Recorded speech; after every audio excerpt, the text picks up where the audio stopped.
మనం పార్ట్ బిలోకి ప్రవేశిద్దాం. మరి ఈ పార్ట్ బిలో ఏముంటాయి అంటే చాలా సులువైనటువంటి ప్రశ్నలు ఉంటాయి. చాలా సులువు అంటే అందరూ బాగా ఇష్టపడేటటువంటి పార్ట్ బి. హిందీలో ముఖ్యంగా ఈ పార్ట్ బి గనక చేయగలిగితే దీంట్లోనే మీరు పాస్ అయిపోతారు. అంటే మనం హిందీకి 20 మార్కులు పాస్ అని అంటారు, కానీ నేను అనను. అన్ని సబ్జెక్టులకు 35 మార్కులు ఎట్లాగైతే ఉన్నాయో నేనేమనుకుంటానంటే మన సబ్జెక్టు కూడా 35 మార్కులు వస్తేనే పాసు అని నేను అనుకుంటాను. కాబట్టి 20 మార్కులు వస్తే పాస్ అని ఎవరైతే అనుకుంటున్నారో వాళ్ళు కనీసం ఇది చేయగలిగితే సరిపోతుంది. మరి ఈ పార్ట్ బిలో ఏముంటాయి, ఏ అంశం ఇవ్వబడుతుంది అంటే పాఠం వెనకాల ఉన్నటువంటి భాషాకి బాత్ ఏదైతే ఉందో ఈ భాషాకి బాత్లో శబ్ద భండార్ అని అలాగే వ్యాకరణ్ ఈ రెండు అంశాల నుంచి ఈ పార్ట్ బి తీసుకోవడం జరుగుతుంది. ఈ శబ్ద భండార్లో ఒక 10 మార్కులు, వ్యాకరణలో ఒక 10 మార్కులు. మరి దీంట్లో ముఖ్యంగా ఏమేమి ఉంటాయి అంటే ఉదాహరణకి మనం తీసుకుంటే టెక్స్ట్ బుక్లోకి మనం వెళ్తే పాఠ్య పుస్తకంలోకి ప్రతి పాఠంలో భాషాకి బాత్లో పర్యాయవాచి శబ్దాన్ని మనకు ఉంటాయి. తెలుసు కదా మీకు అందరికి పర్యాయవాచి శబ్ద. మీరు ఒక చిన్న పని ఏం చేయాలి ఇక్కడ అంటే ఎవరైతే మీరు సంసిద్ధులు అవ్వాలనుకుంటున్నారో పరీక్షలకి మీరంతా కూడా పర్యాయవాచి అని ఒక హెడ్డింగ్ పెట్టాలి. ఇక్కడ పెట్టిన తర్వాత మొదటి పాఠంలో ఉన్నటువంటి ఎన్ని పర్యాయవాచి పదాలు ఉంటే అన్ని పర్యాయవాచి పదాలు ఇక్కడ రాసుకోవాలి. అది అయిపోయిన తర్వాత రెండో పాఠానికి వెళ్ళాలి. రెండో పాఠంలో పర్యాయవాచి శబ్దం అని ఉంటే మళ్ళీ అవి ఇక్కడ రాసేయాలి. అలా మొత్తం పుస్తకంలో 12 పాఠాలలో ఉన్నటువంటి పర్యాయవాచి శబ్దాన్ని కూడా ఒకే చోట మీకు ఉండగలిగితే అవే మళ్ళీ మళ్ళీ చూస్తూ చదివి రాయగలిగితే మీకు వాటి నుంచే రావడం జరుగుతుంది. ముఖ్యంగా 10th క్లాస్ పిల్లలు ఎక్కడెక్కడనో వెతుకుతుంటారో చూస్తుంటారు. మీ పుస్తకంలో ఉన్నటువంటి భాషాకి బాత్లో ఉన్నటువంటి పర్యాయవాచిలో నుంచే పర్యాయవాచి శబ్దం వస్తాయి. గమనించండి దయచేసి. పుస్తకం కాకుండా వేరేది వెళ్ళడం జరగదు.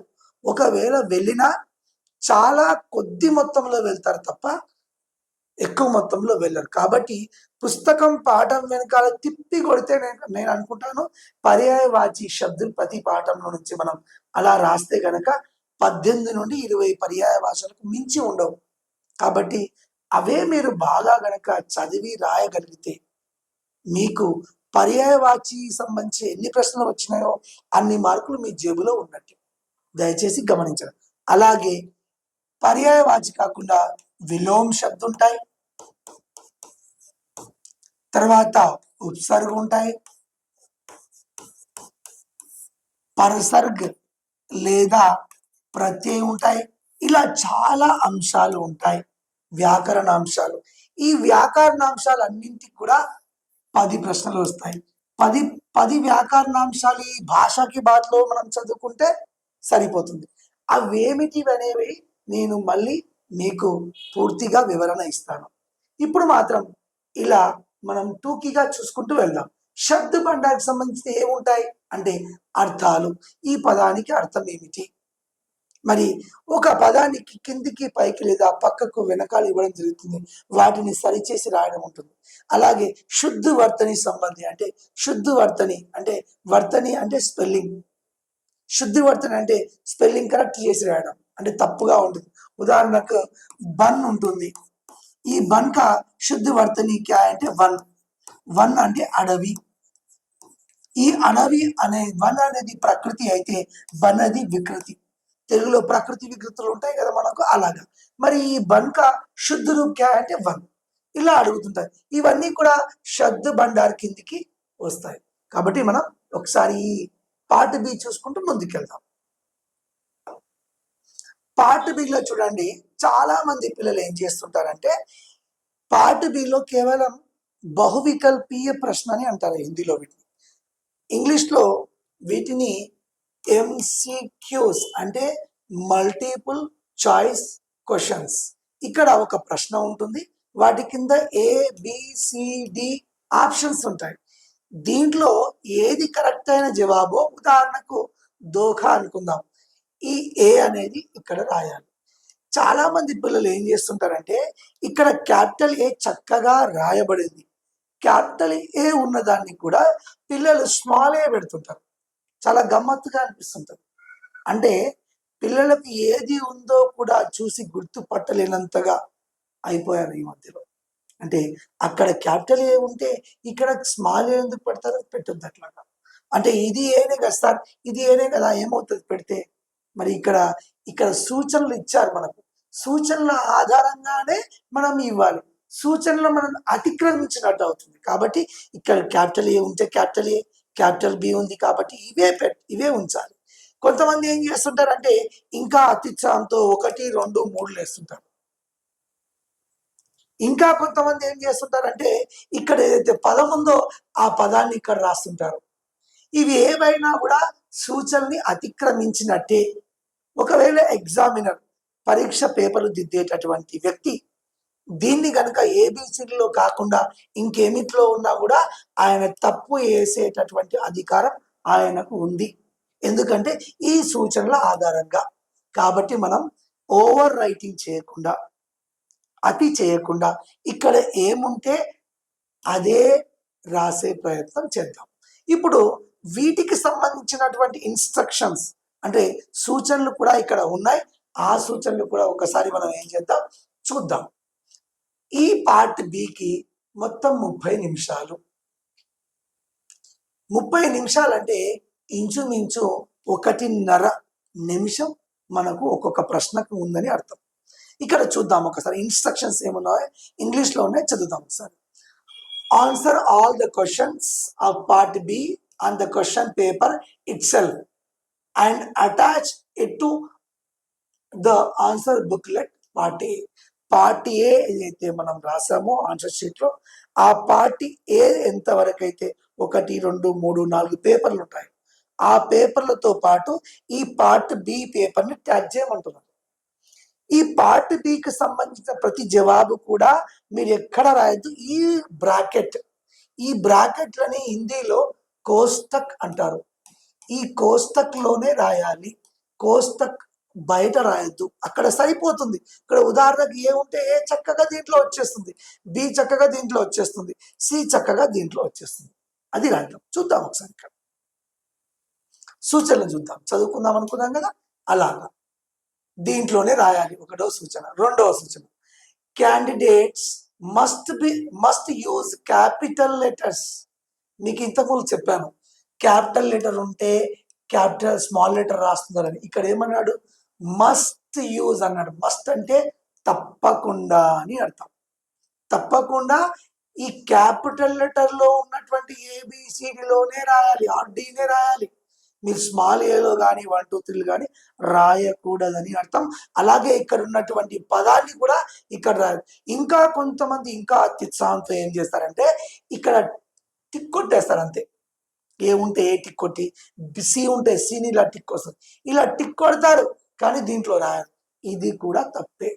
అంటే చూడండి, పార్ట్ బి కదా, షార్ట్ ఆన్సర్ కదా, బహువికల్పి కదా, మల్టిపుల్ చాయిస్ క్వశ్చన్సే కదా అని మనం తీసి పారేయడానికి వీలు లేదు. కాబట్టి చూద్దాం మళ్ళీ. While answering the multiple choice questions, మీరు మల్టిపుల్ చాయిస్ క్వశ్చన్స్ ని రాసేటప్పుడు వాటి ఆన్సర్స్ ఖచ్చితంగా ఏబిసిడి అది క్యాపిటల్ లెటర్స్ లోనే ఉండాలి.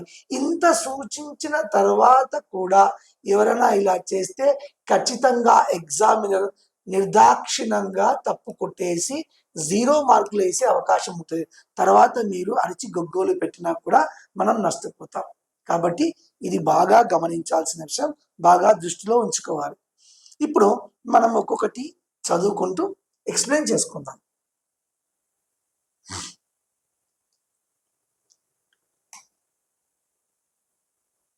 फर्स्ट बिट लो निम्नलिखित प्रश्नों के सही उत्तरों के अक्षर दिए गए कोष्टक में लिखिए. నేను చెప్పిందే మళ్ళీ ఇందులో చెప్తున్నాను. నిమ్నలిఖిత్ అంటే కింద ఇవ్వబడినటువంటి ప్రశ్నలకు సరైన సమాధానాలు అక్షరాలు ఏవైతే ఉన్నాయో ఆ కోష్టక్ అంటే బ్రాకెట్ లోనే రాయాలి అని అంటున్నారు. పదాలు కాదు, అక్కడ ఏబిసిడీలు రాయాలి. గమనించండి. మొదటి ప్రశ్న, और भोगता उसे दूसरा भाग्यवादी के चल से. ఇక్కడ ఈ సూచన చదవాలి. ఈ సూచనలో ఏముందో అది చేయాలి. అక్కడ చెల్ కింద అండర్లైన్ చేయడం జరిగింది. ఇక్కడ ఏమడిగాడు? రేఖాంకిత్ శబ్దక అర్థ పహచాని అన్నాడు. రేఖాంకిత్ శబ్ద అంటే అండర్లైన్డ్ వర్డ్ అని అర్థం. అంటే గీత గీయబడిన అని అర్థం. రేఖాంకిత్ శబ్ద అంటే పదం. గీత గీయబడిన పదం యొక్క అర్థము రాయమంటున్నాడు. మీరు రాసేది ఏం లేదు, అక్కడ అర్థం కూడా అక్కడనే ఉంది. చూసి ఏబిసిడి పెడితే సరిపోతుంది. ఏమిటి ఇక్కడ? చల్ అంటే దోఖానా, సత్య, అసత్య, ప్రథమ. మీరేం భావిస్తున్నారు దీని ఆన్సర్? చల్ అంటే కపటము అని అర్థం తెలుగులో. కపటము అంటే కపటానికి దేని దగ్గరగా ఉంది పదము? ప్రథమ అంటే ఇది మొదటిది, ఇది దగ్గరగా లేదు. అసత్య అంటే అసత్యము, ఇది కూడా దగ్గరగా లేదు. సత్య అంటే ఇది కూడా దగ్గర. దోఖా, దోఖా నాకు దోఖ చేసిండ్రు రావాడు, నన్ను దోఖ చేసిండ్రు అని అంటారు. దోఖ అంటే కపటముతో కూడినటువంటి ప్రయత్నము, పని అని అర్థం. దాన్నే మనం ఇక్కడ చల్ అంటే దోఖ. ఈ ఏ అనేది ఇక్కడ పెడితే సరిపోతుంది బ్రాకెట్ లో. రెండవది, ఆజ్ ఆప్ ఇధర్ కైసే ఆయే. ఇక్కడ రేఖాంకిత్ శబ్ద కా విలోమ్ శబ్ద పహచాని అన్నాడు. ఖచ్చితంగా ఇక్కడ గీత గీయబడిన అంటే ఈ గీత గీయబడిన దాన్ని ఏం చేయమంటుండో ఇక్కడ మనం చూడాలి, చదవాలి. ఇక్కడ గీత గీయబడిన దానికేమో అర్థం అడిగారు, మరి ఇక్కడ గీత గీయబడిన దానికేమో విలోమ్ శబ్ద అంటే ఆపోజిట్ వర్డ్ అడుగుతున్నారు. చూడండి, ఇధర్, इधर का अपोजिट वर्ड क्या होता है? विलोम शब्द क्या होता है? जिधरा, अधरा, उधरा, किधरा. చెప్పండి చూద్దాం. ఇధర్ అంటే ఇక్కడ, దీనికి ఆపోజిట్ ఏమవుతుంది తెలుగులో? అక్కడ. అక్కడ అంటే హిందీలో ఉధర్. ఉధర్ అర్థమైందా? అలాగే జిదర్ అంటే ఎక్కడ అని అర్థం వస్తుంది. ఇక్కడ మీరు ఇప్పుడు మరి ఆన్సర్ ఏంటంటే ఉధర్, కాబట్టి సి, సి ఇక్కడ బ్రాకెట్ లో రాయాలి. అలాగే మూడవది, ఆశా హై కి తుమ్ సకుశల్ హో. మళ్ళా ఇక్కడ కూడా గీత గీయబడింది.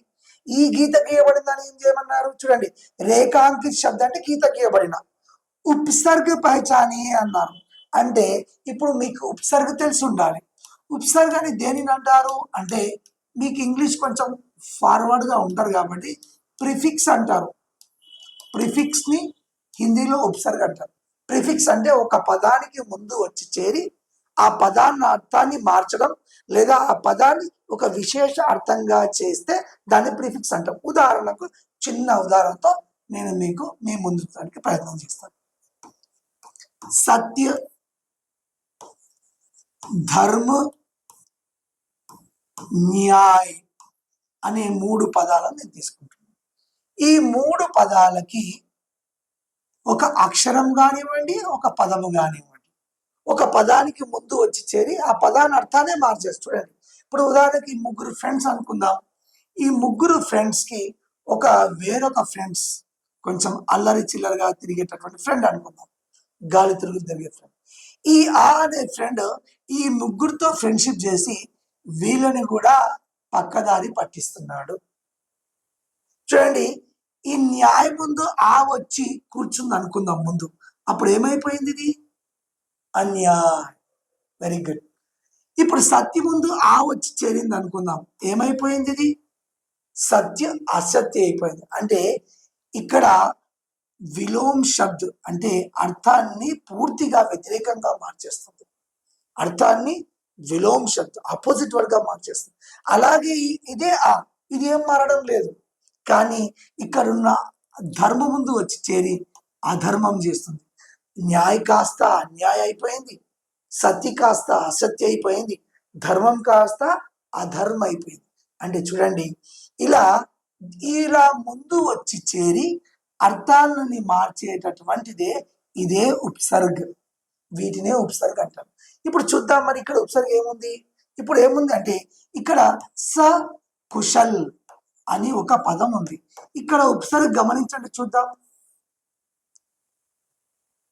ఇక్కడ గమనించాలి అంటే దీనికి ఒక చిన్న ట్రిక్ ఉంది. అంటే ఉపసర్గని మనం గుర్తుపట్టాలి అంటే ఫస్ట్ మూల్ శబ్దం మనకు తెలియాలి. అంటే మూలంగా ఉన్నటువంటి పదం ఏమిటి, మూలంగా ఉన్నటువంటి పదం మనకు తెలిస్తేనే ఇది ముందు వచ్చిందా పదానికి వెనక వచ్చిందా అనేది మనం కనుక్కోగలుగుతాం. ఇప్పుడు సత్యం మనకు తెలుసు కాబట్టి ఈ అనేది ఆ అనేది ముందు వచ్చింది కాబట్టి అసత్యం అయింది. మరి ఇప్పుడు ఈ సకుశల్లో మూల్ శబ్దం ఏముంది గమనించండి, చూద్దాం. Very good, Kushal. కుశల్ అంటే క్షేమం అని అర్థం. ఇది మూల్ శబ్ద అంటాం హిందీలో, అంటే మూలంగా ఉన్నటువంటి పదం. ఈ మూలమైన పదానికి ఏ అక్షరం వచ్చి చేరింది? స అనే అక్షరం చేరిన కారణంగా అది సకుశల్గా మారి, అంటే క్షేమంగా ఉండడం, చాలా క్షేమంగా ఉన్నా అని అర్థం. దీన్నే మనం ఇంకొక అర్థం చెప్పాలంటే ఇప్పుడు పుత్రుడు తీసుకుందాం. పుత్ర అంటే పుత్రుడు. ఈ పుత్రు ముందు కు పెట్టినామనుకోండి కుపుత్ర అవుతాడు. కుపుత్ర అంటే చెడ్డ పుత్రుడు అని అర్థం. అలాగే ఈ పుత్రు ముందు సు పెట్టినామనుకోండి ఇప్పుడు సుపుత్రుడు అయిపోతాడు, అంటే మంచి పుత్రుడు. అంటే ఇక్కడ కుపుత్ర వచ్చినప్పుడు కు ఉపసర్గ అవుతుంది, సుపుత్ర వచ్చినప్పుడు సు ఉపసర్గ అవుతుంది. అంటే అన్ని ఉపసర్గ అక్షరాలు కానివ్వండి, పదాలు కానివ్వండి, అర్థాన్ని వ్యతిరేకార్థంగా మార్చవు, కొన్ని విశేషార్థంగా మారుస్తాయి.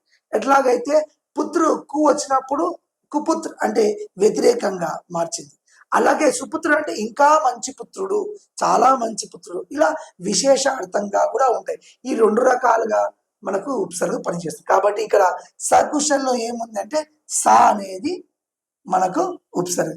ఈ సా అనేది ఉంది కదా ఇక్కడ సి, మనం ఏం చేయాలంటే ఈ సిని బ్రాకెట్ లో ఉంచేసుకోవాలి.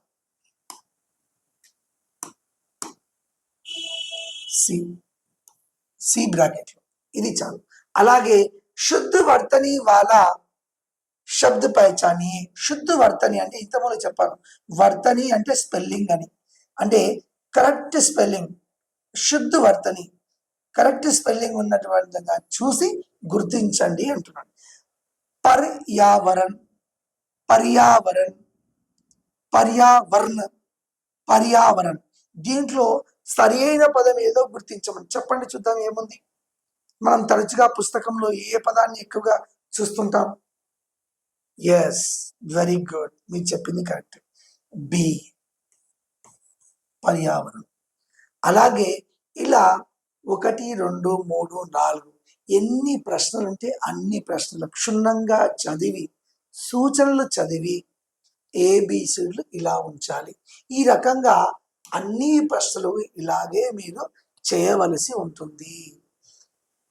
ఇక్కడ చూడండి 7, 8, 9, 10, 11, 12 ఇలా మొత్తం 20 ప్రశ్నలు గనక మీరు చదివి చేయగలిగితే మీ మార్క్స్ ఎంత అంటే అత్యంత సులభంగా మీరు ఎన్ని మార్కులు సాధించవచ్చు అంటే 20 మార్కులు సెక్షన్ 1లో, పార్ట్ ఏలో, అలాగే పార్ట్ బిలో 20 మార్కులు. అలాగే ఇప్పుడు అంటే ఎక్కువ రాయనవసరం లేదు, పార్ట్ బికి అయితే ఏబిసిలో పెట్టాల్సినటువంటి ఉంటుంది. కాబట్టి ఇంత ఈజీగా ఉందంటే అంత ఈజీగా ఉంది, ఊరికైనా 20 మార్కులు తెచ్చుకోవచ్చు. కొంచెం ఒక వాక్యం రాయగలిగేటటువంటి శక్తి మీలో ఉంటే అది మీరు ఇంకొక 20 మార్కులు 40 మార్కులు ఈజీగా కళ్ళు మూసుకొని తీయగలుగుతారు, ఎటువంటి శ్రమ లేకుండా. మీకు ఇంకా ముందు క్లాస్లో వీటికి ఎలా ఉంటుంది, మరి ఈ ప్రశ్నలన్నింటికి కూడా సమాధానం మనం ఎంతసేపు సమయం ఉంటుంది వాటికి మనం ముందు క్లాస్తో చెప్పుకునే ప్రయత్నం చేస్తాం. ధన్యవాదాలు.